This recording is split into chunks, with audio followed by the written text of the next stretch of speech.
Be yourself.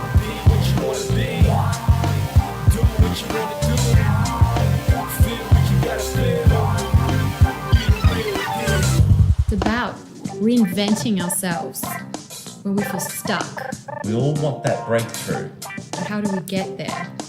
Deconstructing a version that you're in that's not compatible with the destiny you want, and reconstructing into a version that's compatible. You're able to be your true self. If you can be empowered for your purpose. Totally. It's what matters. So let's talk about what matters. Then that's what creates trouble. So if you don't know your darkness, If you're not aware of the survival.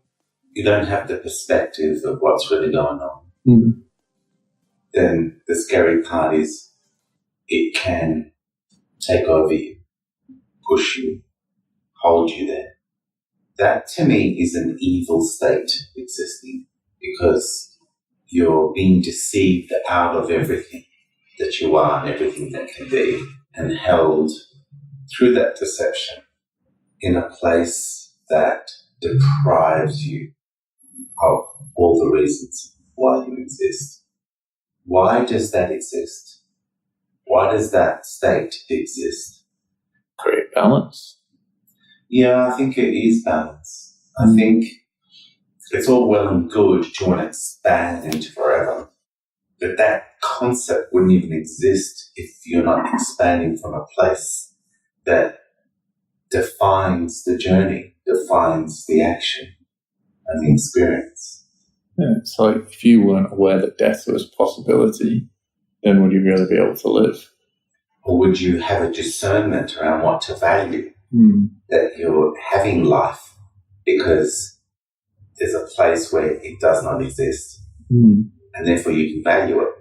But that doesn't take away from the pain and the struggle of when you are most dense, heavy, lost, disillusioned, fearful, in despair, helpless, hopeless.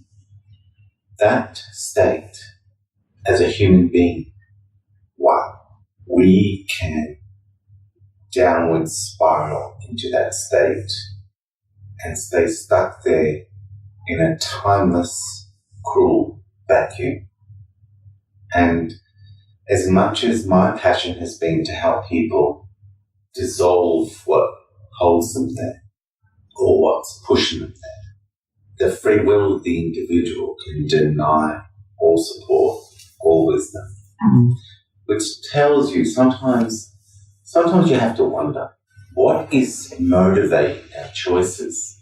What makes us deny bits of information, ideas that are truth, but you don't feel them, you don't take to them, you just look at them as if they're foreign. What is that powerful state that can look at truth, deny it, and stay stuck and heavy? And look, I know it. I've been there, not in epic levels where I can claim my fame to being in hell, but definitely feel those emotions and feel the heaviness of them and be stuck longer than I wanted to be in different times of my life. But there always seems to be a thread, Joey. And I don't know whether I just chose to keep my connection to a thread of I am more than what I'm experiencing. There's this assumption that I exist outside of the state that I'm in, and I'm just going through it, and I don't like it, I don't see a way out of it, but I feel I'm more than this. I think that thread's really important. This is why I love the whole scientific side behind it, because I'm starting to understand more now about the chemical side of why people feel that way.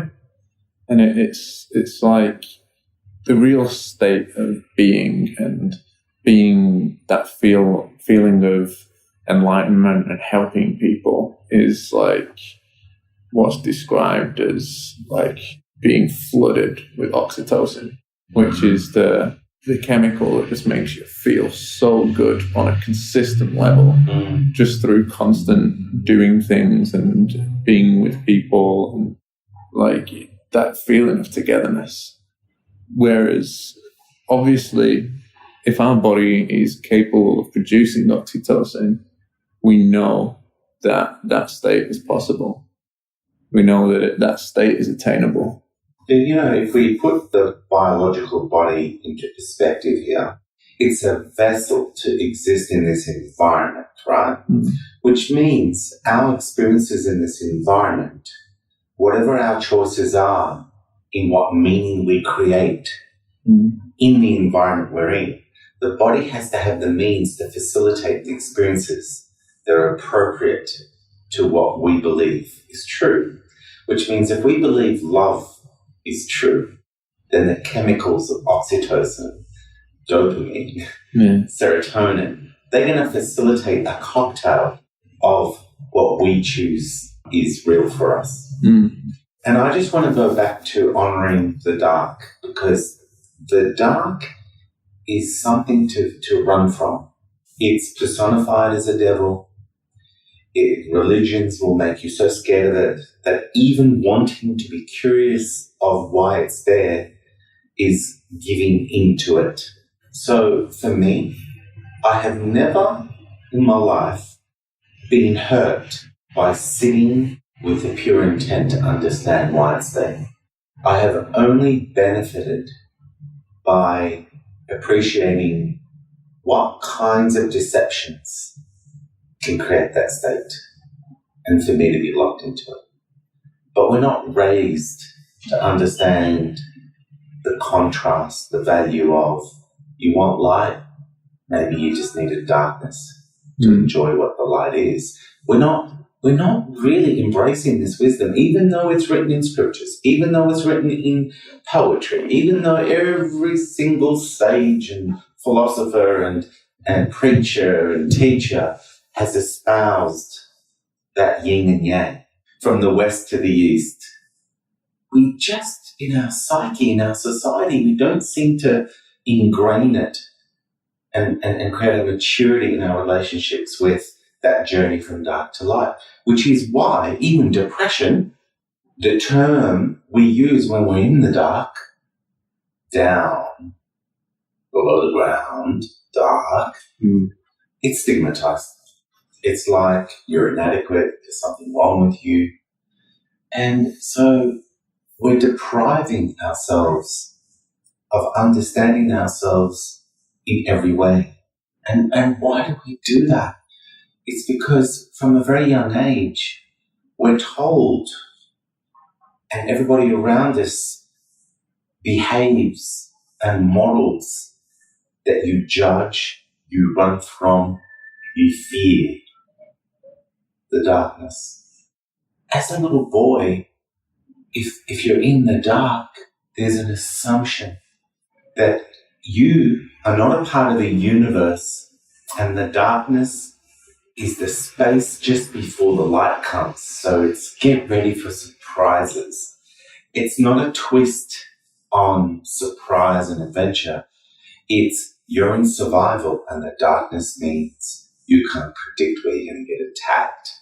So that becomes the main default of what meaning we put on the darkness. It's the unpredictable. And we can't afford to not predict everything because we need to survive. And the last thing you can do is be reckless. You need to be prepared, right? But gosh, why can't we better contextualize that?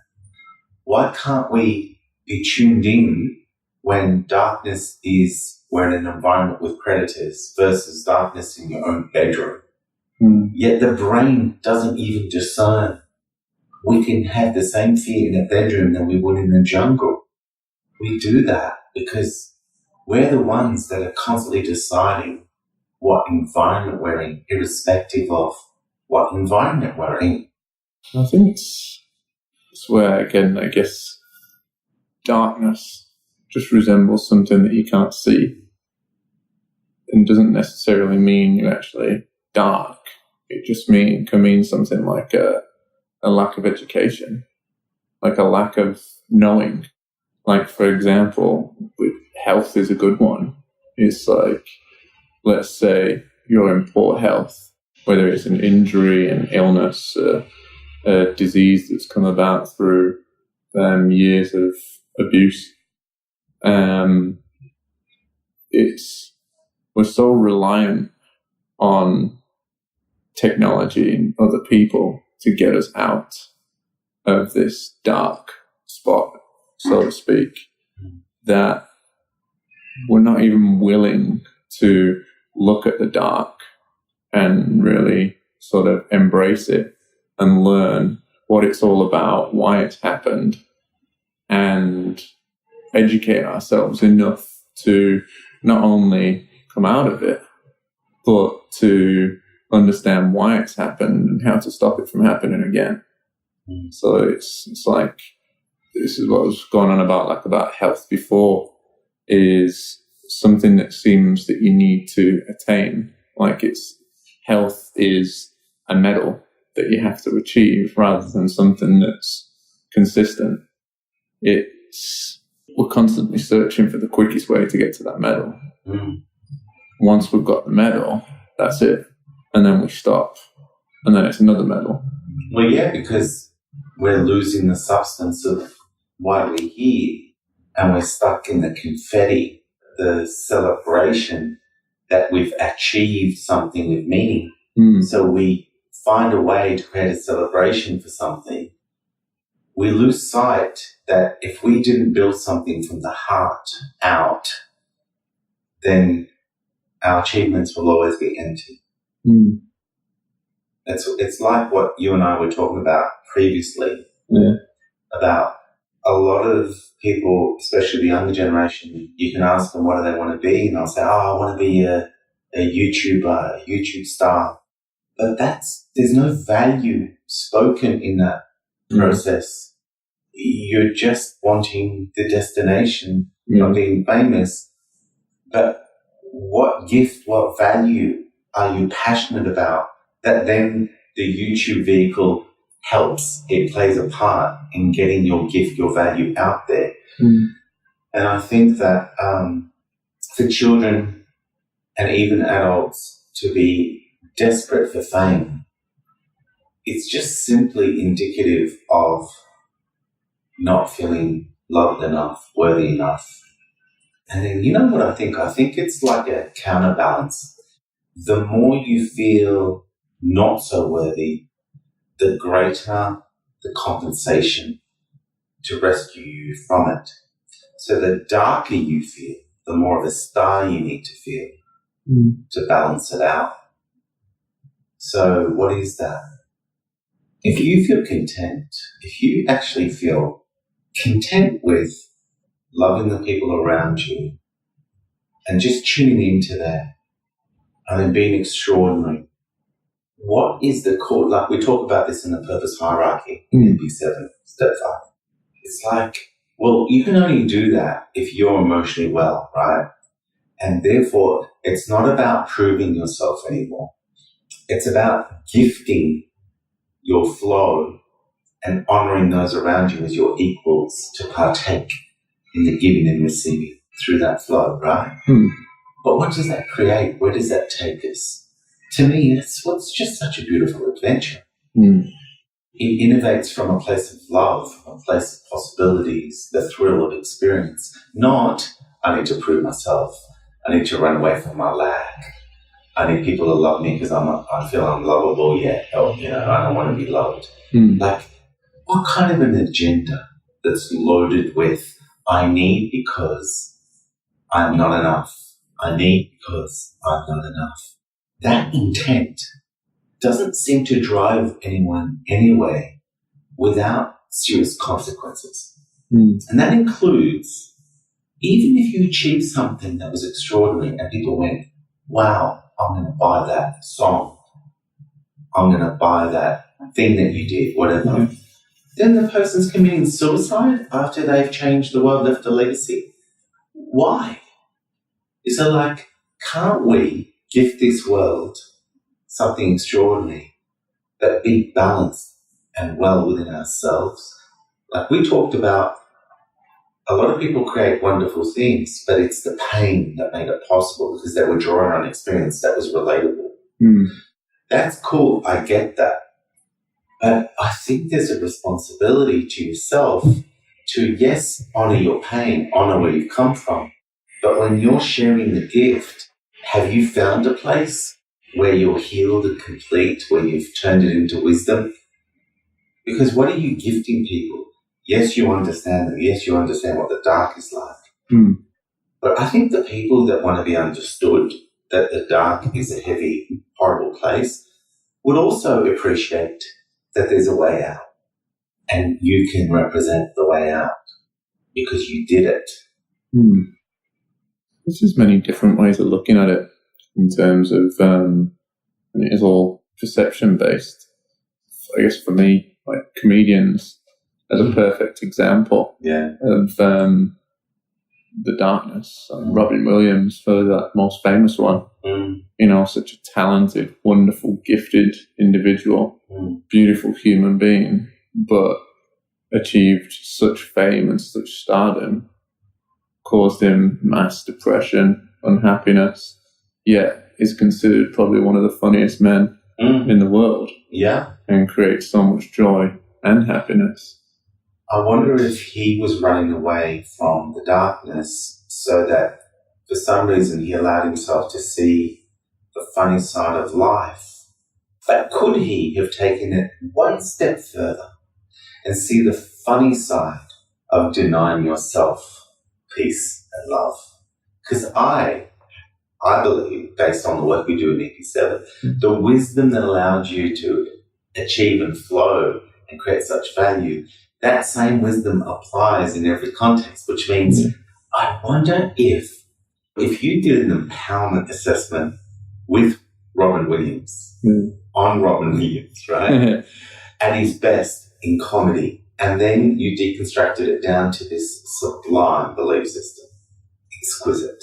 And then he saw that he was living all the 52 empowerment principles in that flow. And then you did the same assessment on his struggle in his relationship with himself. And he got to see that his own wisdom that tickles the spirit of millions of people and makes him feel so good could be just as applicable, that he could gift it to himself. Interesting idea. I guess it's all, again, comes back down to balance. I mean, you never really know where this comedy came from within Robin Williams. Like, his comedy, like a lot of love songs and things like that, could have come from pain. And then his fame has come, that's gifted so many people so much joy. He's creating something so beautiful through so much pain. And the balance is that he is so far up here on the trough, and all he's getting done is pushed higher and higher and higher, where he feels like he's going lower and lower and lower. So that epic difference between that high that's created out of perception and the low that's created in his own mind just keeps getting, like, the more famous he gets, the lower he gets. Because he's not the one making himself famous. Everybody deciding they want more of him. He's not even in control of his own fame, in a sense that he's only doing what he's feeling compelled to do. How the world decides to make it popular or not, the world decides that. And yes, anyone can say, oh, no, you made yourself famous because you gave what people really wanted. Yeah, I get that. But how many people? Because if you reached 1,000 people that loved it, 1 million, 10 million, 1 billion, you're not in control of that. The world decides, yes, thank you, what you gave, I value. And your intuition may have hit that sweet spot to help it, but that doesn't address your relationship with yourself. I think that's what I mean by the gap between the epic high and the epic low is, it's not that, it's like, let's say, I don't know, a bad relationship or something tragic happened to him when he was younger, and to deal with that, his coping mechanism was to laugh it off and joke it off and create comedy. And that just eclipsed into this amazing career that he's had. but the driver behind it was this painful thing, which at the beginning might not have been that painful had he embraced the darkness at the time and really begun to understand it. That's not saying that it would never be as funny as he would be, but maybe because he's not understood it, then as the high has got higher, the low has become lower, because all the time he's thinking about this one tragic event, or it could be a number of tragic events that's created this almost split personality, this funny man compared to this unhappy man that he actually is. Like, as the more he's made people laugh, obviously he's got joy out of that, because it's in the short term, like when you go back to dopamine, it makes him feel a little bit better about himself. Yeah, I was just visualizing it. It's almost like his oxygen. Yeah. He finds an outlet to really connect. Yeah. And that's breathing, because we are here to connect and feel one. And he definitely felt one with his audience, given that what he was giving was fully being received with the intense value of the intentions he had. And laughing is that he gets to receive the laughing as, we are so one with you for what you're standing for in this moment. That's oxygen. That's like, yes, I am epitomizing what it means to live my purpose. But the moment that's over, it's like removing the oxygen mask and going back to the relationship with yourself when you feel disconnected. Yeah. And what I'm saying is that the wisdom and the process that created the connection with the audience is the same relevant wisdom and process that one should apply to themselves. And I love what we're doing, because we're getting to a point where we're distilling it down and deciding to turn it on in every aspect, including the one that's the hardest to do, which is to turn it on for you.